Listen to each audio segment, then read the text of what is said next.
Hello friends, smart IQ platform पे आपका स्वागत है। दोस्तों, आज हम लोग चर्चा करेंगे प्राचीन इतिहास की अगले टॉपिक में। इससे पहले हम लोगों ने मगध राज्य का उत्कर्ष देखा था, जिसमें था आपका 3 वंश, हर्यक वंश, शिशुनाग वंश और नंद वंश। ठीक है। इसके बाद मगध पर राज्य करने वाला वंश है मौर्य वंश। उस पे आने से पहले विदेशी आक्रमणकारियों के बारे में हम चर्चा करेंगे जो भारत पे आक्रमण किए, और इसी टॉपिक में हम लोग ये भी देखेंगे कि किन किन लोगों ने भारत पर कब कब आके आक्रमण किया। एक सीक्वेंस वाइज क्वेश्चन ये भी बन जाता है। ठीक है, आइए शुरू किया जाए। और इससे पहले एक बात और, जिन दोस्तों ने अगर इससे पहले की वीडियो नहीं देखी है, जो आज मुझे पहली बार देख रहे हैं, तो मेरे चैनल पे आप जब जाएंगे तो उस पर प्लेलिस्ट बना हुआ है हर सब्जेक्ट का, हिस्ट्री, पॉलिटी, साइंस, एनवायरमेंट। आप जब जाएंगे उस पर तो देखेंगे टॉपिक वाइज सारी वीडियो डाली गई है। आप आराम से वहाँ से नोट्स बनाइए, और मार्केट में क्वेश्चन बैंक, प्रीवियस ईयर के जितने भी क्वेश्चन बैंक की बुक मिलती है उसको आप लीजिए, वीडियो से नोट्स बनाइए। आप देखिएगा आप अधिक से अधिक क्वेश्चन को मेरे इस वीडियो के माध्यम से आराम से, आसानी से उस क्वेश्चन का आंसर दे पाएंगे। आइए दोस्तों शुरू किया जाए। देखिए, टॉपिक ही है हमारा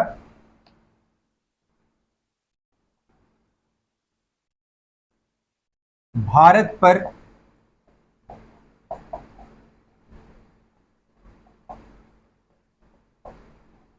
विदेशी आक्रमण।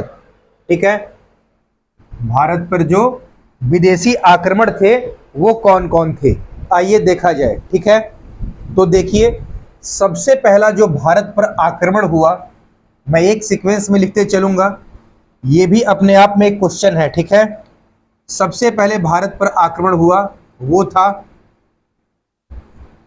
ईरानी आक्रमण। भूल से भी मत कह लीजिएगा यूनानी आक्रमण, ये था यूनानी आक्रमण। इसी को बोलते हैं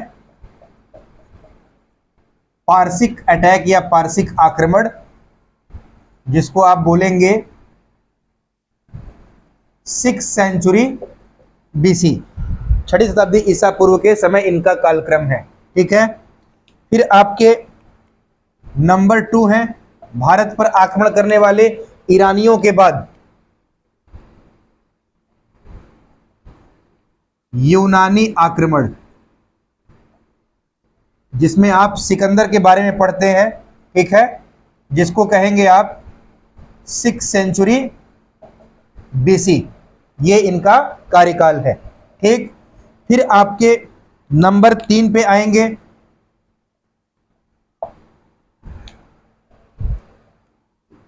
हिंद यूनानी। हिंद यूनानी, या इन्हीं का नाम है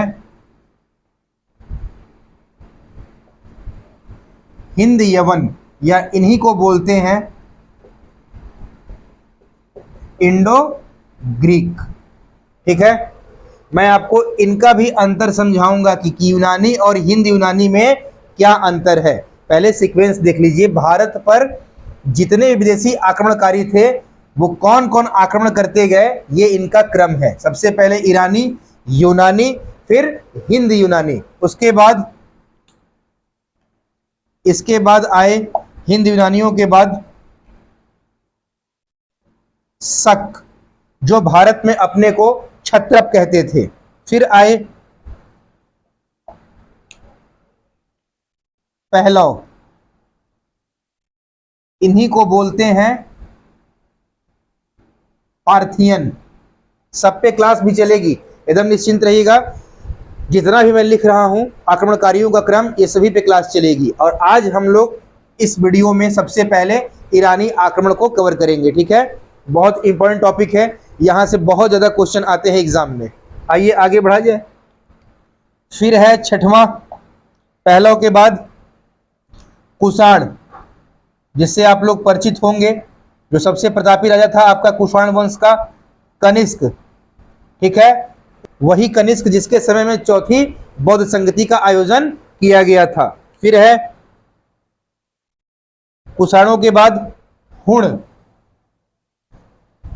जो इसका शासक था उसका नाम था तोरमाड़। ठीक है, हुणों का जो लीडर था वो तोरमाड़। और ये कब है, इसका सन भी सबकी टाइम जानिए, 5वीं शताब्दी ईस्वी, यहां से ईस्वी है, ठीक है। 5वीं शताब्दी ईस्वी, 5th सेंचुरी, ये बीसी नहीं है, 5th सेंचुरी एडी, ठीक है। मतलब जो गुप्त वंश का कार्यकाल चल रहा है उसी के टाइम पीरियड में ये हुण आए थे जो भारत पर आक्रमण किए थे, ठीक है। ये भी पढ़ाएंगे आपको कि इनको पराजित किसने किया था, बहुत इंपॉर्टेंट क्वेश्चन है। इनका भी लिख लीजिए आप। जो शक और पहलव हैं, इनका कार्यकाल क्या है? प्रथम शताब्दी बीसी, ठीक है, 1st सेंचुरी बीसी। और जो कुषाण है ये प्रथम शताब्दी ईस्वी। ध्यान रखिएगा, इन दोनों में एक तरह मत कर दीजिएगा। क्या? शक और पहलव प्रथम शताब्दी बीसी हैं, और ये क्या है, जो कुषाण है वो ईस्वी की बात चल रही है, और फिर इसके बाद ईस्वी का क्रम। फिर अगला आक्रमणकारी भारत पर कौन है? अरब, ठीक। फिर अरब के बाद 9वें नंबर पर तुर्क, और फिर आपका सबसे तुर्क के बाद में मंगोल, ठीक है। 8, 9 और 10, तो इसको ध्यान रखिएगा। ये आपके भारत पर आक्रमणकारियों के क्रम है, रिकॉल कर लीजिए। सबसे पहले भूल से मत बताइएगा, यूनानी ईरानी आक्रमण, फिर यूनानी आक्रमण, फिर इंडो ग्रीक हिंद यूनानी, फिर शक, फिर पहलव, इन्हीं को बोलते हैं पार्थियन, फिर कुषाण, फिर हुण, फिर अरब 712 ईस्वी 711 ईस्वी मोहम्मद बिन कासिम, फिर तुर्क, फिर मंगोल। ये भारत पे आक्रमण का क्रम है। हम लोगों को पढ़ना क्या है? ईरानी आक्रमण, ठीक है। आइए अब स्टार्ट किया जाए ईरानी आक्रमण से। आप इसका स्क्रीनशॉट लीजिए, फिर हम आगे बढ़ते हैं। अब ध्यान से जरा आप अंतर समझिएगा। बताए थे ना यूनानी और हिंद यूनानी मतलब इंडो ग्रीक में। आइए देखा जाए।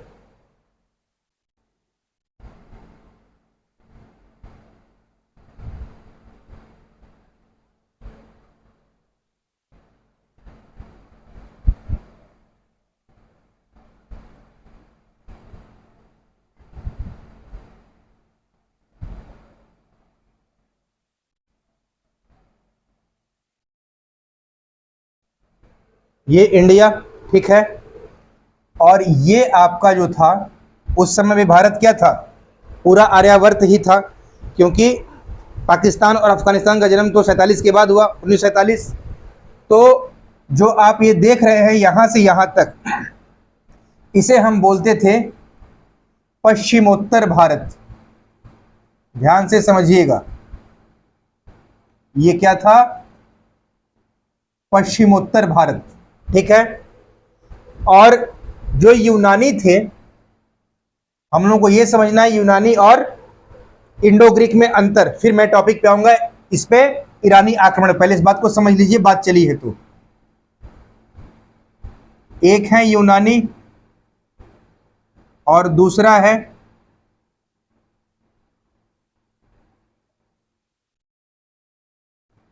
हिंद यूनानी, ठीक है, जो यूनानी के बाद आए, ठीक। यूनानी जो सिकंदर, तो सिकंदर जब आया और उसके बाद जब यहां से लौटा तो पश्चिमोत्तर भारत को लगभग जीत चुका था, जो पश्चिमोत्तर भारत था। और इसका सामना किससे हुआ था? पंजाब के शासक पोरस से, ठीक है। इसके बाद जो इसका सेनापति था उसका नाम क्या था? सेल्यूकस निकेटर, ठीक है। सिकंदर ने उसी को पश्चिम भारत जहां तक वो विजित किया था उसको सौंपते हुए फिर अपने देश वापस लौट गया, और लौटते वक्त ही सिकंदर की मृत्यु हो गई।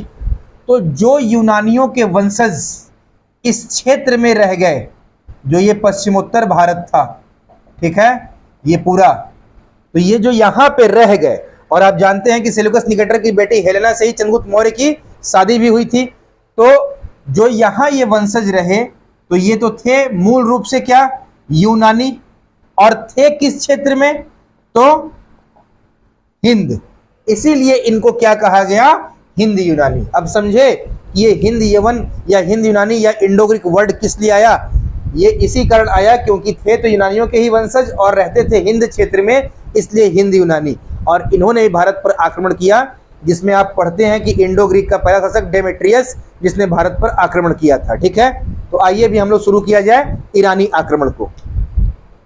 इसका आप स्क्रीनशॉट लेना चाहते तो ले लीजिए, फिर मैं आगे बढ़ता हूं। आइए आगे बढ़ा जाए। हम लोगों को पढ़ना है ईरानी आक्रमण। ठीक है, इसी को बोलते हैं पारसिक। और पारसिक इसका मतलब क्या होता था? ईरान के निवासी।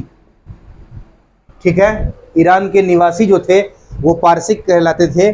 और ईरानी आक्रमण से जानने से पहले ये भी जानिए कि जो ईरान था इसका पुराना नाम क्या था?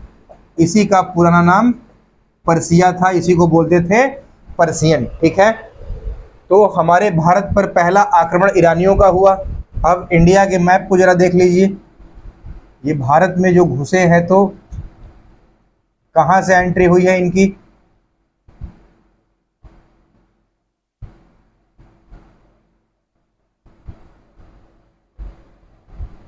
हमेशा मैप से पढ़ने की कोशिश करिए, चाहे कोई सब्जेक्ट हो, तो फिर आप देखिएगा आप ज़्यादा देर तक चीज़ों को दिमाग में याद रख पाएंगे। ठीक है, तो ये वो क्षेत्र था भारत से आने का, पश्चिमोत्तर भारत। ठीक है, क्योंकि इधर से आ नहीं सकते कोई भी आक्रमणकारी, हिमालय पर्वत है। इधर से आ नहीं सकते क्योंकि बंगाल की खाड़ी। इधर से आ नहीं सकते क्योंकि इंडियन ओशियन, हिंद महासागर। और इधर से आ नहीं सकते क्योंकि अरेबियन सी, अरब सागर। तो बचता है केवल एक रास्ता, पश्चिमोत्तर भारत। और यहीं से सारे आक्रमणकारी भारत में आए थे, प्रवेश किए थे। ठीक है, तो ईरानी आक्रमणकारियों में जो सबसे पहला राजा था ईरान का, उसका नाम था साइरस द्वितीय। इसी को बोला जाता था, इसी का ये भी नाम था कुरुस। इसका कार्यकाल था 558 से 529 बीसी। ठीक है, ये भारत पर आक्रमण करने वाला पहला राजा है। सबसे पहला क्वेश्चन तो ये बना कि भारत पर आक्रमण करने वाला पहला विदेशी शासक कौन है? साइरस द्वितीय। कहाँ का है शासक? तो ईरान का है। और दूसरा नाम क्या है? कुरुस। और इसी ने हखामनी वंश की स्थापना भी की थी। ये भी एक क्वेश्चन है। कहाँ किया था? तो ईरान में। तो ये भी क्वेश्चन पूछ देता है कि भारत पर आक्रमण करने वाला पहला वंश कौन सा है? तो क्या बताएंगे आप? हखामनी वंश। ये भी क्वेश्चन है। ठीक है, तो आइए अब ध्यान से देखा जाए साइरस द्वितीय ने भारत पर अटैक कैसे किया था। ठीक, इंडिया के मैप को आप देख रहे हैं, जरा ध्यान से देखिएगा। यही आपकी काबुल नदी है और यहां से आपकी सिंधु नदी आती है। ठीक है, ये नदी कौन सी है? इंडस रिवर, सिंधु नदी। ठीक है, और यही आपका है काबुल नदी। तो जो साइरस द्वितीय था, इसका पूरी तरह से कंट्रोल कहां पे था? पर्शियन क्षेत्र पर। और पर्शियन क्षेत्र से लेकर कहां तक? तो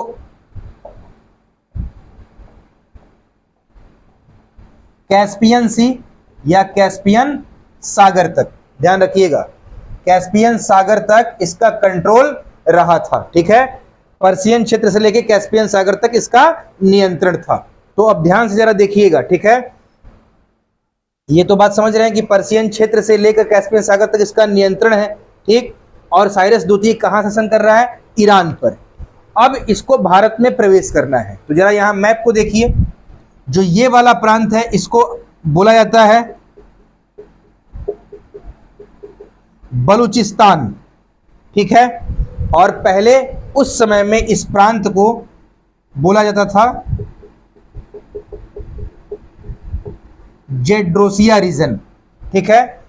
तो साइरस द्वितीय जो था वो इसी जेड्रोसिया पर पहला अटैक किया, प्रथम आक्रमण किया, जिसे आज हम बोलते हैं बलूचिस्तान, उसी का नाम था जेड्रोसिया।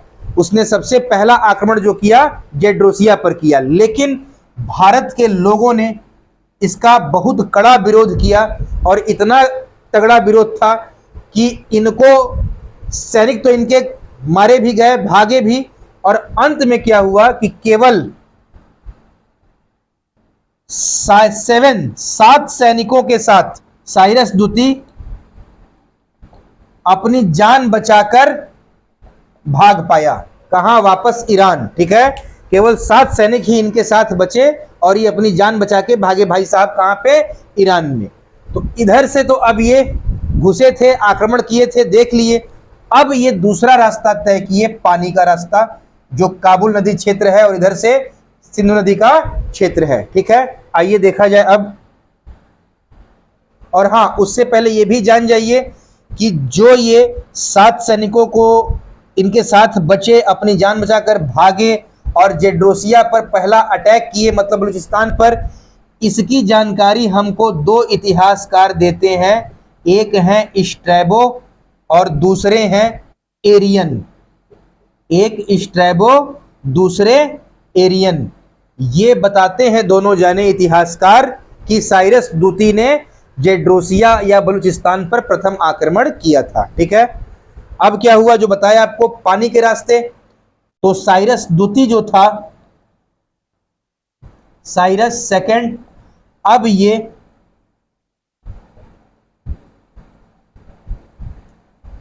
काबुल नदी वाले क्षेत्र के रास्ते से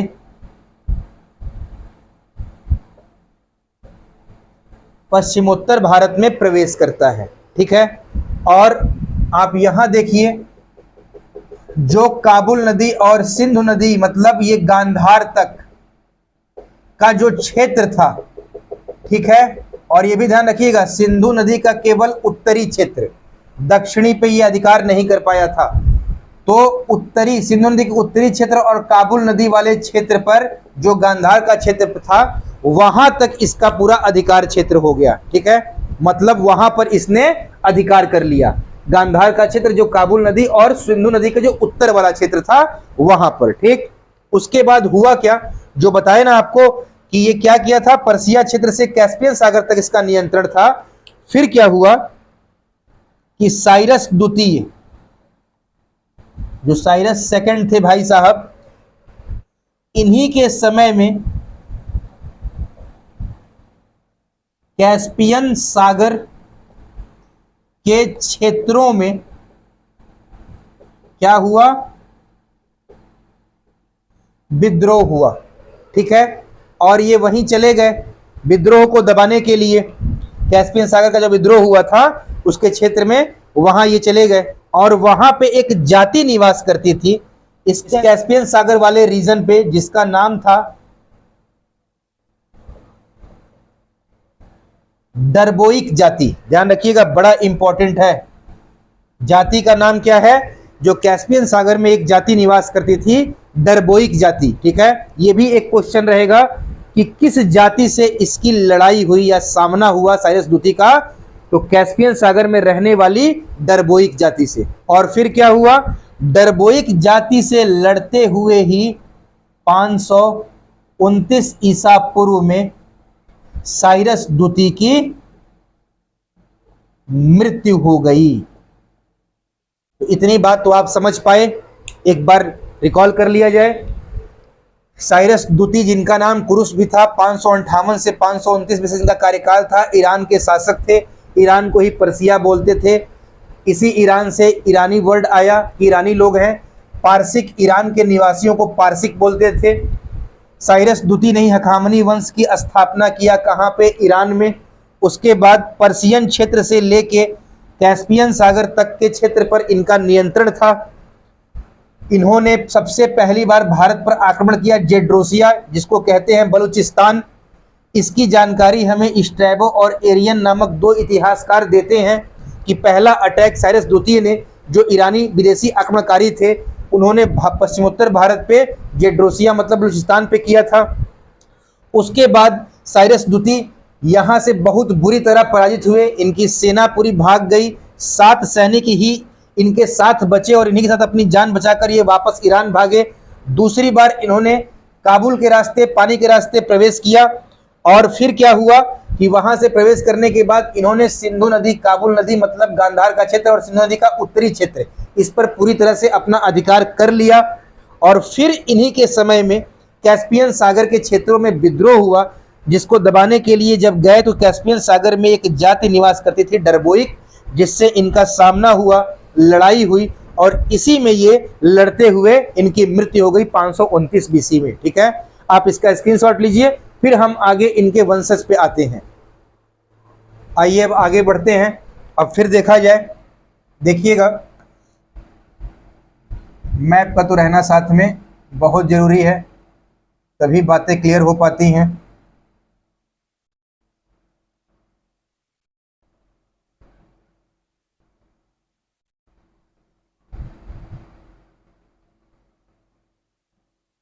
ठीक है, तो यही वाला रीजन, क्योंकि ये रीजन बनाना बहुत जरूरी है। तो साइरस द्वितीय क्या किए, आप देख रहे हैं कि यहाँ से सिंधु नदी और यहाँ से काबुल नदी का क्षेत्र और इनका जो भाग था ये यहाँ तक था, बता दिया आपको। इधर वाले पूरे सिंधु नदी के उत्तरी भाग पर और काबुल नदी मतलब गांधार तक के क्षेत्र पर साइरस द्वितीय ने अधिकार कर लिया। उसके बाद जो इनका पुत्र आया वो अगला शासक बना, साइरस द्वितीय का पुत्र जिसका नाम था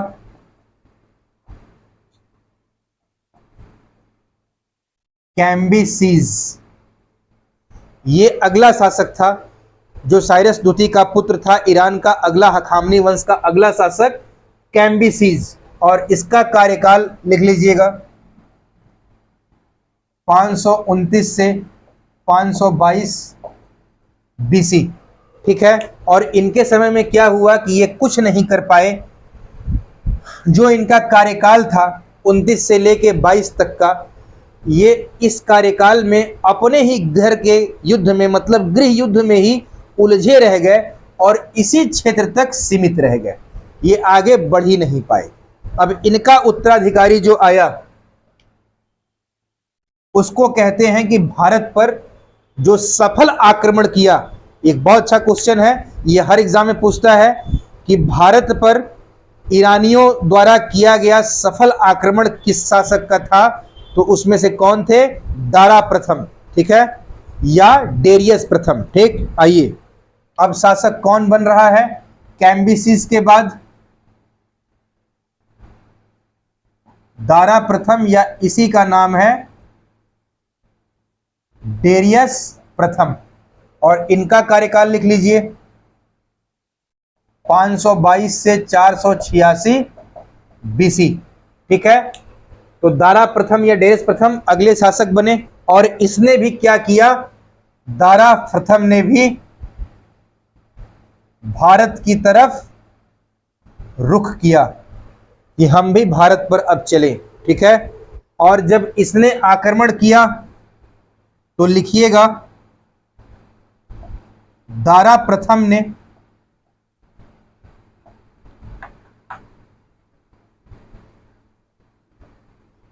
भारत पर सफल आक्रमण किया।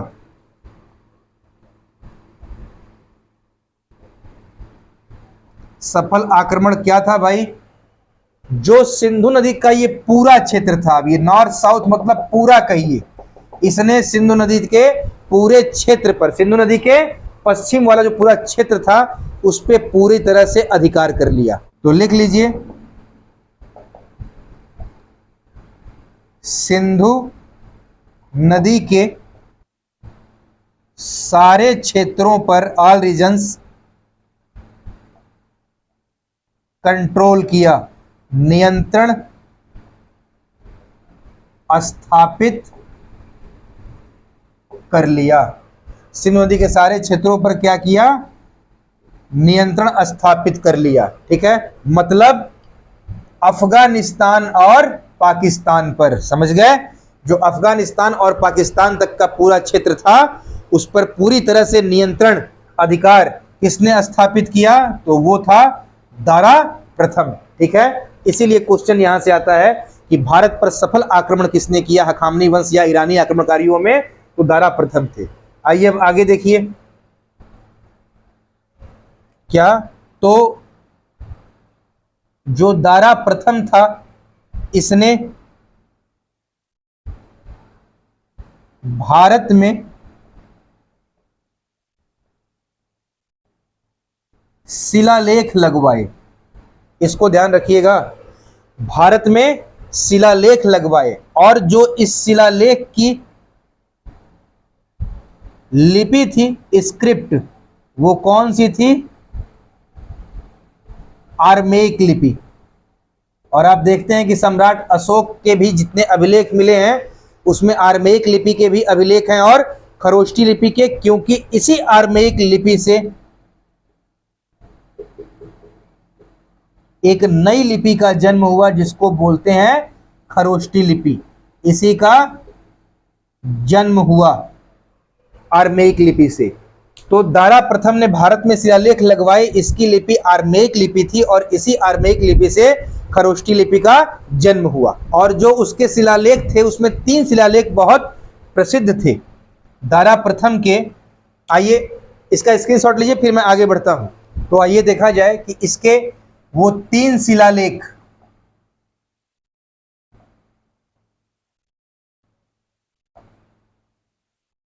जिसका उल्लेख मिलता है, किसके 3 शिलालेख? दारा प्रथम के या डेरियस प्रथम के। पहला शिलालेख इसका था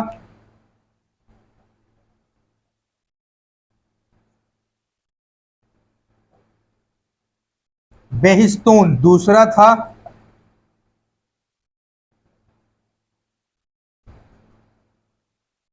पर्सिपोलिस, और जो तीसरा था वो था नूर ए रुस्तम। ये 3 शिलालेख जो भारत में लगवाए दारा प्रथम ने, वो शिलालेख है बेहिस्तून, पर्सिपोलिस और नूरे रुस्तम। ठीक है, इसको भी ध्यान रखिएगा, बहुत इंपॉर्टेंट है। और ध्यान से यहां देखिए, जो बेहिस्तून शिलालेख है इसका, इसी शिलालेख से पता चलता है कि दारा प्रथम ने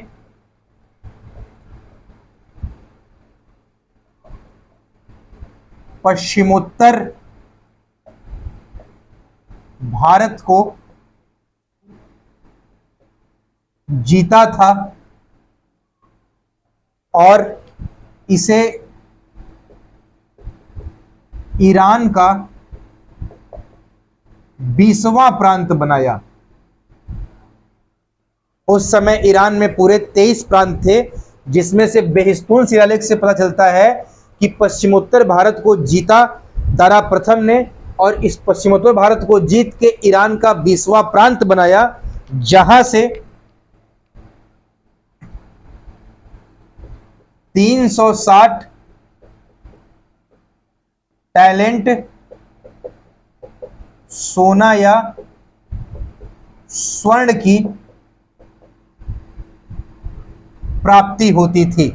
यह मुद्रा थी उस समय की, जो 360 टैलेंट इसको कहा जाता था। यहां से भारी मात्रा में मुद्रा प्राप्त होती थी पश्चिमोत्तर भारत से, उसी को इसने जीता और ईरान का 20वां प्रांत बनाया। ठीक है, बहुत इंपॉर्टेंट क्वेश्चन है, अक्सर पूछा है एग्जाम में। आप देखेंगे कि दारा प्रथम ने भारत के किस प्रांत को जीता, किस भाग को जीता, तो पश्चिमोत्तर भारत को जीता था और ईरान का 20वां प्रांत बनाया था। ठीक है, और ये भी ध्यान रखिएगा कि जो ये कौन है, ये सभी लोग पारसिक लोग हैं, ईरानी लोग हैं। ठीक है, ये लोग स को ह बोलते थे, इसलिए जो सिंधु नदी का क्षेत्र था उसको सिंधु ना बोल के ये हिंदू बोलते थे। इसी कारण हिंदू शब्द की उत्पत्ति हुई, भाषा हिंदी कहलाई, हम लोगों का देश हिंदुस्तान कहलाया, यहाँ के निवासी हिंदू कहलाए। ये सारा खेल जो है ये यहीं से शुरू हुआ, क्योंकि ये लोग स को ह बोलते थे। ठीक है, तो सिंधु से हिंदू हुआ। ठीक, ये भी ध्यान रखिएगा। अब दारा प्रथम ने शासन किया, अच्छे से किया, सफल आक्रमण किया, भारत के पश्चिमोत्तर भाग को जीता भी, इसके बाद जो अगला शासक बनता है दारा प्रथम के बाद, वो अगला शासक है जरेवसस या क्षयार्स। और ये लोग कोई ऐसा काम नहीं करते जिससे कोई आपको क्वेश्चन बने, उतने महत्वपूर्ण नहीं है, ठीक है। इनके बाद देखिएगा, बस याद रखिएगा कि ध्यान, हाँ, दारा प्रथम के बाद जो अगले शासक उत्तराधिकारी बने वो जरेवसस थे, या इन्हीं का नाम क्षयार्स था। फिर जो अंतिम शासक हुआ वो कौन था?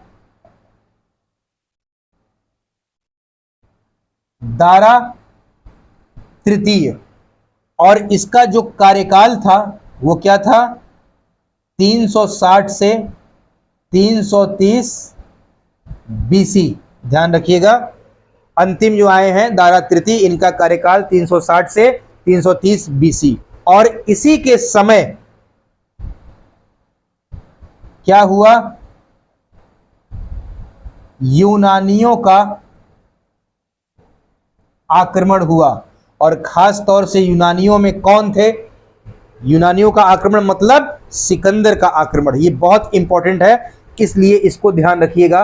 अगर पूछे कि पश्चिमोत्तर भारत जो जीता गया प्रांत था, आधा पहले जीते साइरस द्वितीय, और उसके बाद दारा प्रथम या डेरियस प्रथम पूरा जीत लिए, तो जो ये भाग था उस पे जब लास्ट शासन करने आए दारा तृतीय, उस समय किसने आक्रमण किया था? तो यूनानियों ने, और शासक पूछे तो सिकंदर ने।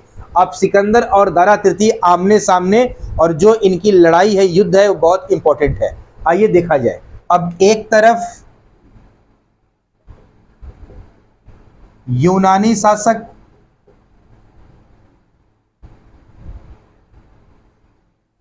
कौन है?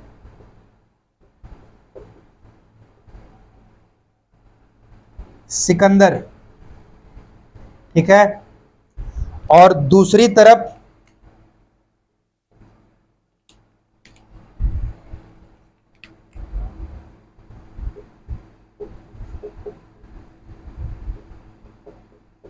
ईरानी शासक, ये कौन है? दारा तृतीय, ठीक है।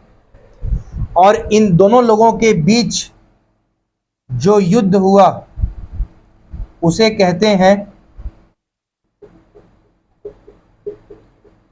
आरबेला का युद्ध। इंपॉर्टेंट है, ध्यान रखिएगा। कौन सा युद्ध है? आरबेला का युद्ध। और ये जो घटना है, युद्ध का क्रम है, ये कब का है? 331 बीसी। तो इंपॉर्टेंट है, 331 बीसी आरबेला का युद्ध। और इस युद्ध में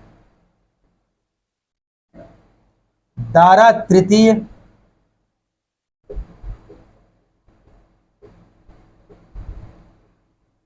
बुरी तरह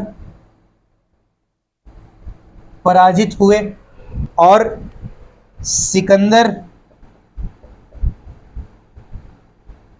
विजयी हुआ। और जो पश्चिमोत्तर भारत का पूरा क्षेत्र था वो ईरानियों के नियंत्रण से चला गया। तो ये था भारत पे ईरानी आक्रमण, जो भारत का सबसे पहला विदेशी आक्रमण है। अब क्या हुआ? इनके आक्रमण करने के बाद, मतलब आक्रमण हुआ, फिर इनके नियंत्रण से जब चला गया, तो कुछ ना कुछ तो भारत पर प्रभाव पड़ेगा। तो भारत पर प्रभाव पड़ा। क्या प्रभाव पड़ा? इसको आप नोट कर लीजिएगा। नंबर 1, सबसे पहले क्या हुआ? शिलालेख लगवाने का सिस्टम या प्रणाली शुरू हुआ, शिलालेख लगाना। नंबर 2, जो शिलालेख में आर्मेयिक लिपि का यूज हुआ था, ठीक है, उससे हमारे यहाँ खरोष्टी लिपि का जन्म हुआ, जो आप देखेंगे मौर्य काल में सम्राट अशोक के शिलालेखों में वो लिपि दिखेगी, ठीक है। नंबर 3, मौर्य कला पर ईरानी कला का प्रभाव पड़ा, जैसे राजप्रसाद हुआ, स्तंभ हुआ, इसमें ईरानियों की कला की झलक दिखाई देती है, ठीक है। नंबर 4, आर्थिक संबंधों का विकास हुआ। आर्थिक संबंधों का विकास मतलब भारत और ईरान के बीच, मतलब भारत का व्यापार ईरान से और ईरान का व्यापार भारत से, ठीक है।